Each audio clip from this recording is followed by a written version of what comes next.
When we talk about free societies, whether it's a republic or democracy, I think the things we tend to focus on are liberty and equality. And we've already talked about the fact that Machiavelli believes in and trusts a free people, not in absolutely any condition, but at least in the condition of an ordered and secure society. Toward the end of the first discourse on Livy, Machiavelli talks a little bit about equality. Now, we need to remember he lives in a world where, by and large, it's accepted that there are people of different statuses. There's a nobility. Of course, he sees much more of this in France, for example, than he would in the Florentine Republic. So we need to keep that in mind. But nevertheless, I think Machiavelli makes some interesting comments about equality and the fact that equality, like liberty, is part and parcel of a republic. And so one of the things he does is let's take a look at Rome and let's talk about a virtuous and equal people. Because remember, for a long time, he says, the Romans were uncorrupted. One of the things that Machiavelli most admires is the system by which the Romans paid their taxes. They paid their taxes literally when no one was watching. That is to say, they simply went and deposited what they believed they owed. I mean, there were some ways of calculating this, obviously, when nobody was looking. And many people did that, so you couldn't go in the box later on and say, he put this in here, she put that in here. And Machiavelli thinks that's a sign of a virtuous and equal republic. Everybody was trusted to pay what we would today say their fair share. I can't imagine what Machiavelli would think today about the tax code with its many, many, many, many thousands of pages and this huge collection agency to gather in our tax money. Because Machiavelli, in some ways, is subscribing to that notion, that we sometimes say, what is virtue? Virtue is doing the right thing when nobody's looking. Well, that's what he says about taxes. In a virtuous republic, you could have an anonymous way to pay taxes, and you could have the revenue that you expected to be able to, develop your army and do the other things that tax money was to be designed for. Now, how do you preserve virtue? How do you preserve in a people a way of living that says, I'll pay my fair share even though nobody's counting how much I put in the tax box? Well, Machiavelli says there are a couple ways. One is citizens should, in a good republic, should not have too much knowledge of or relationship with people in neighboring countries because they may be corrupt and that corruption might spread. Now, we know certainly today, we've seen the fact that that's very difficult to do. When we look at countries in the world today that don't have freedom and don't have equality, what we know is how hard it is to keep, for example, the internet, or in the old days, Radio Free Europe or whatever, out of those countries because of our communications revolution. So that's probably not very much of a useful commentary today. But the second thing that Machiavelli says is citizens, meaning us, the folks, the democracy part of a republic, should not be allowed to live like nobles. Because, he says, nobles live on other people's revenues and don't do anything to earn a living. Meaning, if you were in Florence in Machiavelli's day, those who were the local nobles, and there were very many of them, by the way, because for centuries the Florentine government had tried to pare down the authority of the nobles. But those who were the, count of this or whatever it might be, well, they didn't do any work. Whether it was work in terms of selling in a store, or certainly they would not do agricultural work. They would not work with their own hands. And Machiavelli says we don't want that to become a model for all the people because the nobles have this privilege, in a sense, in which they live on other people's work. And Machiavelli says for a republic, nobles are particularly dangerous, not just as bad role models, if you will, but they're particularly dangerous when they have fortresses.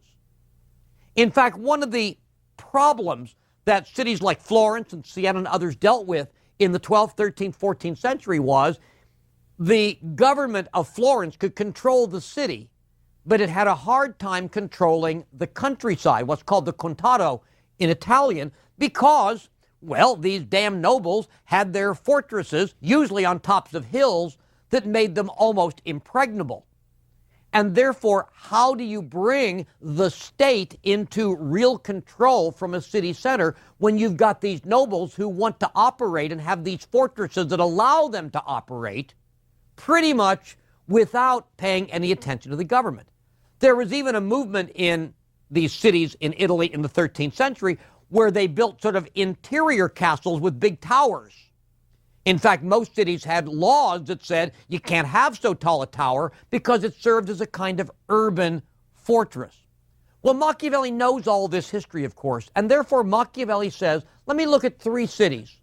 Florence, Lucca, which is a city almost all the way to Pisa from Florence, toward the western edge of the Mediterranean Sea, toward the western coast of Italy, and Siena. Those nations had all survived as republics long after many other of the medieval Italian city republics had gone over to one-man rule, like Milan, for example, or Ferrara, or Mantua, or Urbino, or whatever. What made Lucca and Siena and Florence successful in at least retaining some qualities of republicanism? And the answer is they had very few nobles, and the nobles were not allowed to have castles. And therefore, although not in ways perhaps we think of equality or we understand our own 14th Amendment, the Equal Protection Clause, nevertheless, Machiavelli understands that part and parcel of a republic is liberty and equality. Again, they don't mean quite the same things. They don't go quite as far, we might say, as we do today. But Machiavelli did understand that those are principles of a republic. Republics need to have a kind of equality, and the people need to have liberty.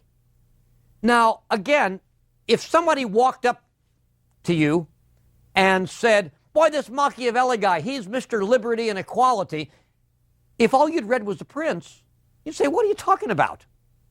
That doesn't make any sense at all. Machiavelli doesn't seem to care for either one of those things. He's saying to princes, you can do this and you can do that, and this is how you manipulate, and this is how you control, and this is how you do all these things. And that's, again, the problem of reading The Prince and saying, I've got this Machiavelli guy understood. I've got him figured out. Machiavellian thought is under my belt. I've got what I need.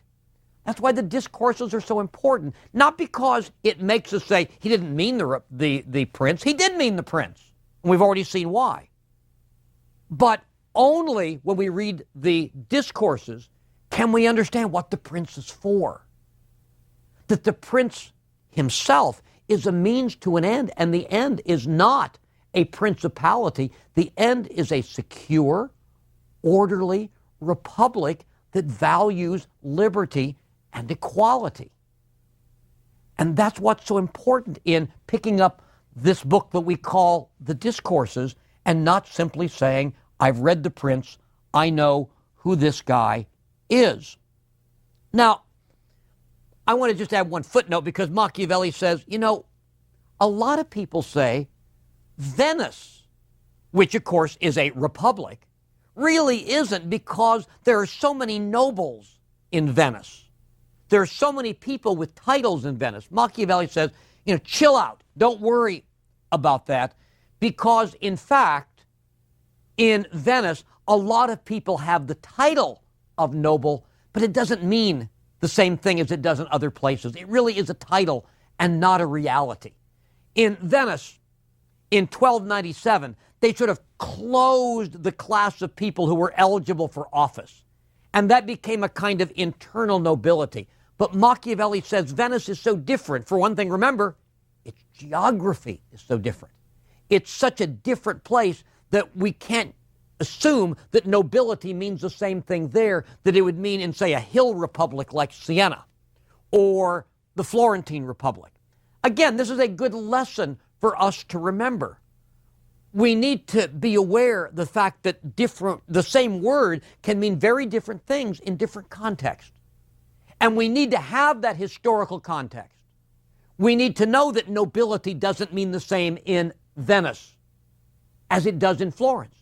Just like we need to know that republic doesn't mean the same thing in the United States that it meant in Florence, that it meant in ancient Rome. That the Roman Senate isn't like the U.S. Senate.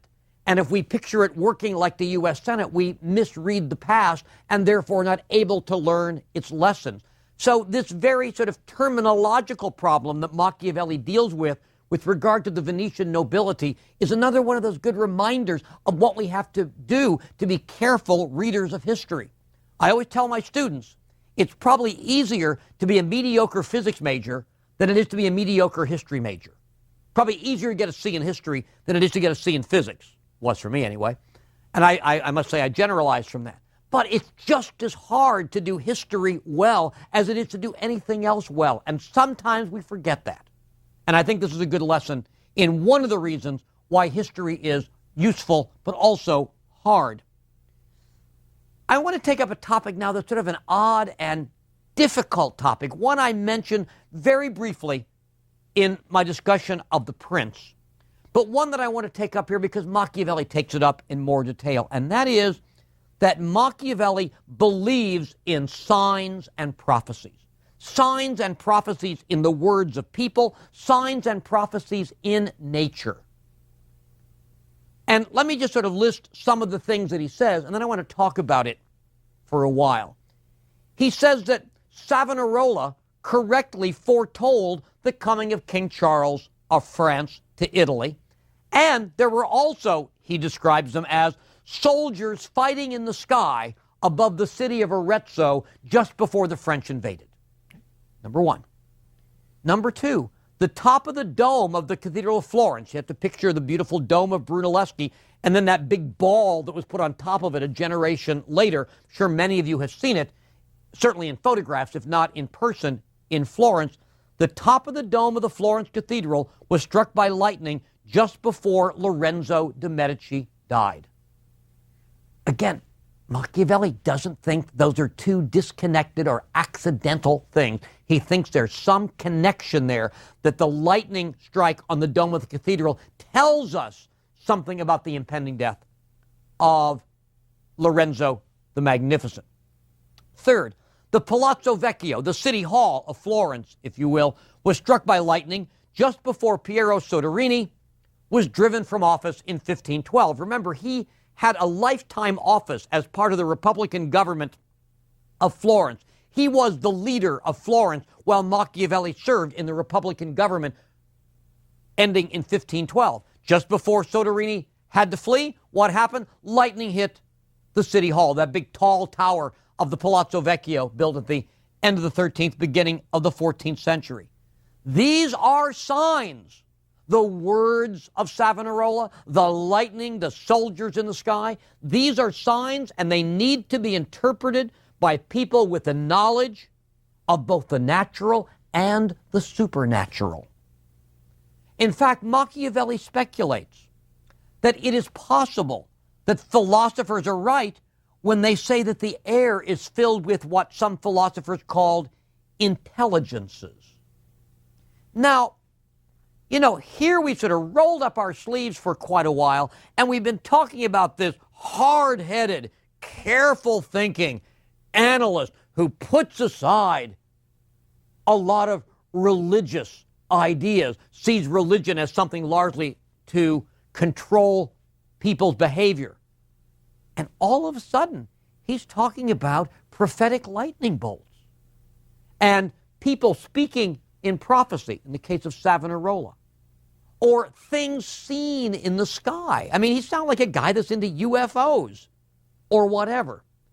And I want to say a couple things about this in a little bit more detail than I did when I mentioned this in The Prince. First of all, it is very important from a modern historian's standpoint to say, as modern as Machiavelli may seem, as I mentioned before, and as I'll mention again at the end of this course, Machiavelli has been called the first modern man. And you read him, and even if you don't like him, you sort of say, this guy reminds me of, well, me or somebody I don't like in the world today. I know that kind of tough, realistic political talk. This sounds like a guy I could sit down with in a coffee shop and talk politics, and he and I would just, engage each other immediately, either arguing or agreeing. He just seems like one of us. And then you read this passage and say, he isn't one of us. He lived in the 16th century. And in many ways, he may be a figure that transcends and changes and rejects numerous traditional ideas and values in society. I've talked about him as a guy that rejects certain principles of Cicero and Aristotle that were virtually unchallenged for centuries and centuries and centuries. He's not afraid to take on those ideas that he finds wrong, old-fashioned, outdated, or whatever. And then we discover this is a guy who thinks weird things going on in the sky, if properly interpreted, can tell you what the next political event's going to be. Who's going to die? Who's going to invade? How the Constitution is going to change. And it is very important, as I said, for historians today to stop and look at both sides.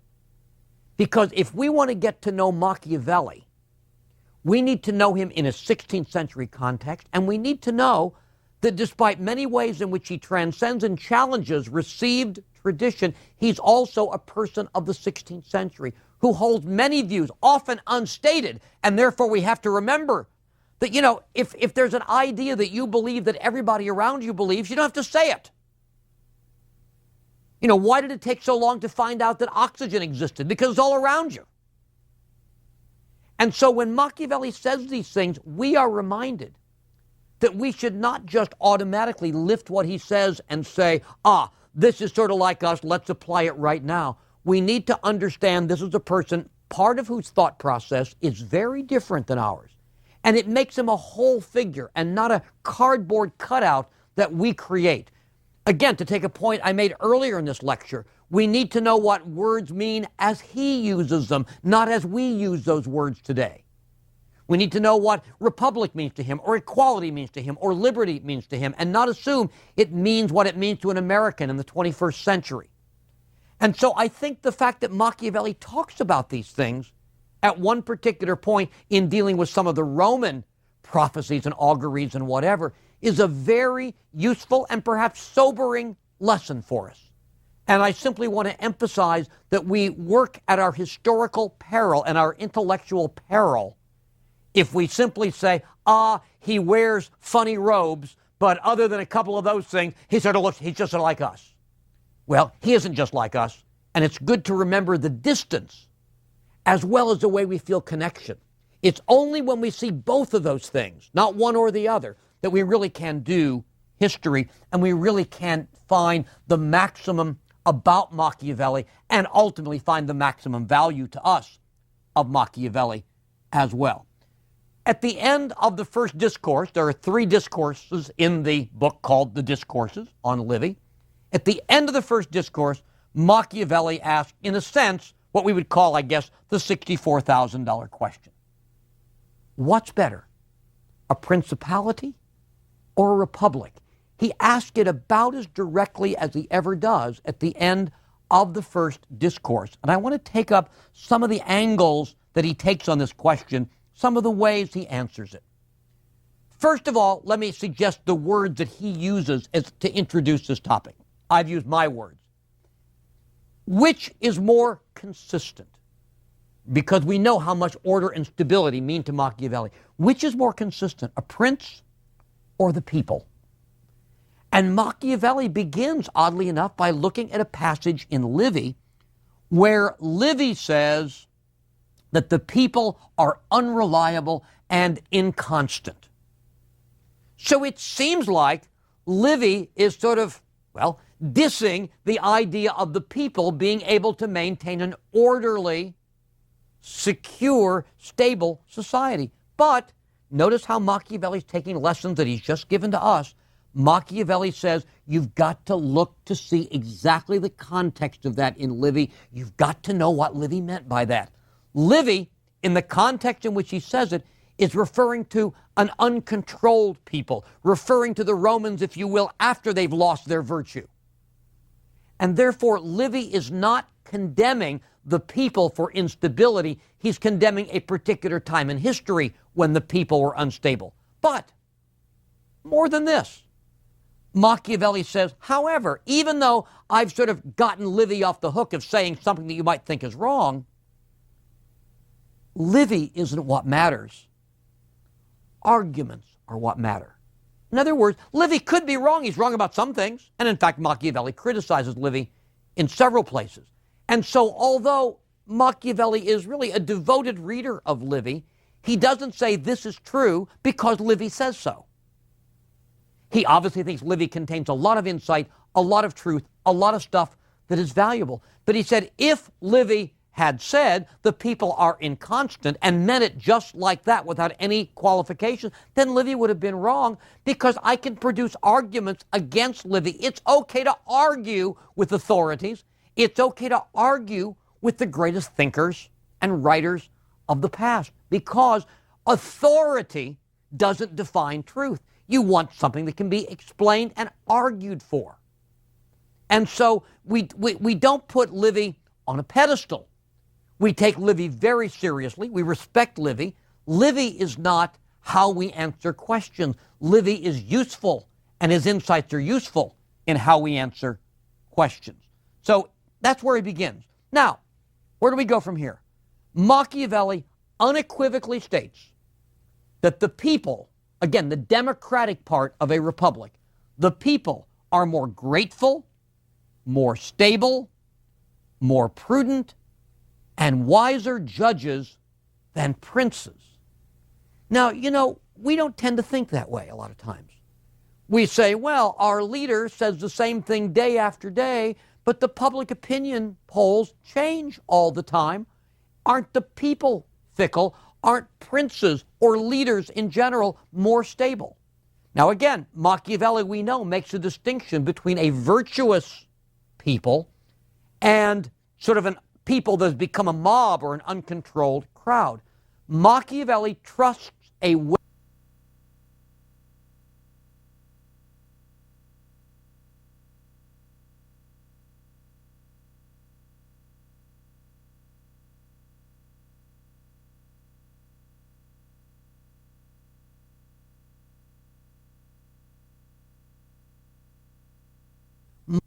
But Machiavelli states that directly. He then goes on to say, more generally, governments of the people are superior and better than governments of princes. Let me read you a passage. Governments by people are better than governments by princes. That's pretty straightforward. Nor would I wish that all of what our historian says on this matter in the previously cited passage or in any other he used to counter the view of mine, because if we are to discuss all the disorders under people and all those under princes, all the glories under peoples and all those under princes, we shall see that in goodness and glory the people are by far superior.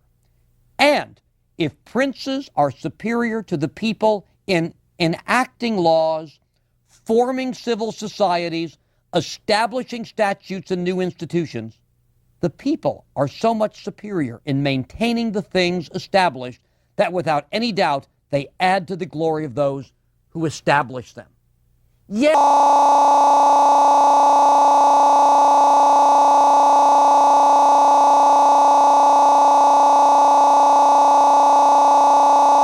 superior to government by princes.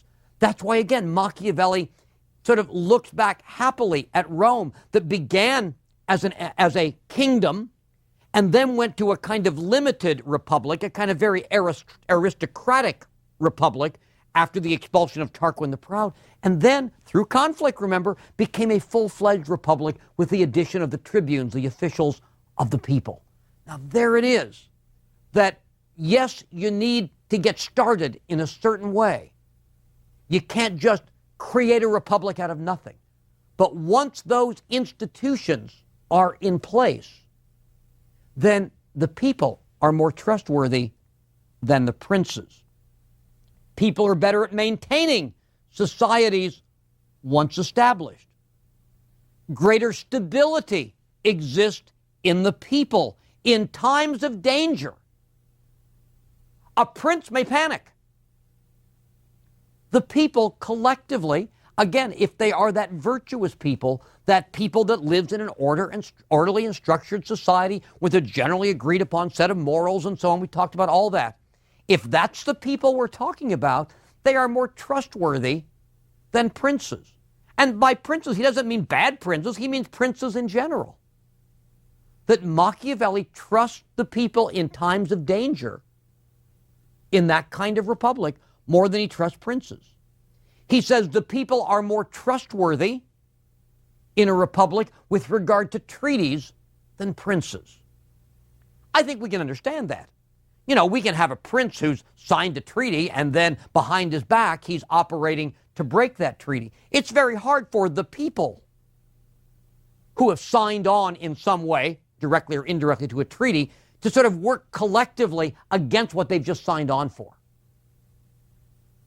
And so, with regard to those particular sorts of foreign relations, the people are better than princes. Now, certainly one of the issues we've raised from the beginning, because of the popularity and fame of the prince, is what's Machiavelli's vision of and understanding of government? What would he like to live under? If he could sort of call the shots, what kind of a society would his own nation, Florence, or perhaps all of Italy, if you see him as an Italian unifier, what would he want? What's the result? What's the goal? Because we saw all the way through that Machiavelli's own political morality, whether we like it or not, is based on you do what you need to do to reach the goal. And the big question is, what's the goal? The goal is a republic. The goal is to have a society that has a kind of system of checks and balances.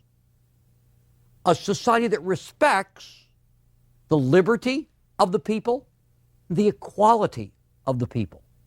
A society that trusts the people collectively more than it would trust any individual leader, especially in times of crisis, especially when things are going bad, especially in areas of foreign relations and dealings with other nations. The people are the ones to be trusted. Now just listen to that language that I've drawn out of this last discussion in the first discourse, but also from really the whole first discourse. It is a language that free peoples today, in our country, countries in Western Europe, and other free societies around the world, could embrace. We certainly have trouble with certain elements of what Machiavelli says, whether it's what he says about religion, whether it is what he says about the need for a prince in certain situations, whether he says that princes need to know how not to be good and sometimes you have to be cruel to be kind. All of those things are genuinely disturbing to us. They should be. I hope they are. They're disturbing to me. But at least what we need to see is that Machiavelli is ultimately a very important Republican thinker. And I'm going to argue that, A, this place at the end of the first discourse is where that is most clear, where Machiavelli is most transparent and least opaque about that. And secondly, I'm going to argue that although Machiavellian, with all its meanings, is a word that has come to mean certain things drawn from the Prince, that in fact, Machiavelli as a Republican thinker, as a Republican theorist, as a Republican advocate, has also, although not quite as upfront as the Prince side of Machiavelli, been influential in the development of Republican thought on the continent of Europe, in England, and in the New World.